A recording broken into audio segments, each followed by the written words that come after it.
വട്ടിയൂർക്കാവിലെ കാഞ്ഞിരമ്പാള saint Antony's parish ഹാളിൽ vote രേഖപ്പെടുത്തിയ ശേഷം നടൻ കൃഷ്ണകുമാർ ബി.ജെ.പിയുടെ പ്രധാനപ്പെട്ട ഒരു നേതാവ് കൂടിയാണ് തലസ്ഥാനത്ത്. അദ്ദേഹം എന്നോടൊപ്പം ചേരുന്നു. എങ്ങനെയാണ് പ്രതീക്ഷ? സ്വാഭാവികമായിട്ട് ഇവിടെ തിരുവനന്തപുരം ബി.ജെ.പിയുടെ ഒരു ശക്തി കേന്ദ്രം തന്നെയാണല്ലോ. അതിൽ തന്നെ വട്ടിയൂർക്കാവ് എന്ന് പറയും. ഞാൻ ജീവിക്കുന്ന വട്ടിയൂർക്കാവിലാണ്. ഇവിടെ നിന്ന് നമ്മൾ കഴിഞ്ഞ 11ഓളം കൗൺസിലേഴ്സിനെ തിരഞ്ഞെടുത്തതാണ്.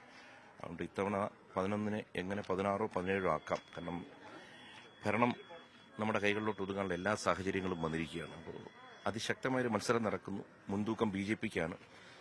കംഫർട്ടബിളി ഭരണത്തിലെത്തുന്നതാണ് പ്രതീക്ഷ. സാധാരണ കുടുംബത്തോടൊപ്പമാണ് താങ്കൾ, ഇത്തവണ ഒറ്റയ്ക്കാണ്. എന്തുപറ്റി?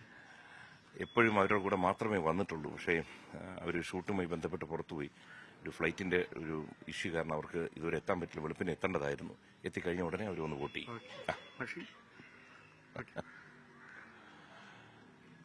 Okay, thank you so much. എല്ലാവരും കണ്ടുകൊണ്ടിരിക്കുന്നവർക്കാം ബൂത്തുകളിലോട്ട് ചെല്ലണം.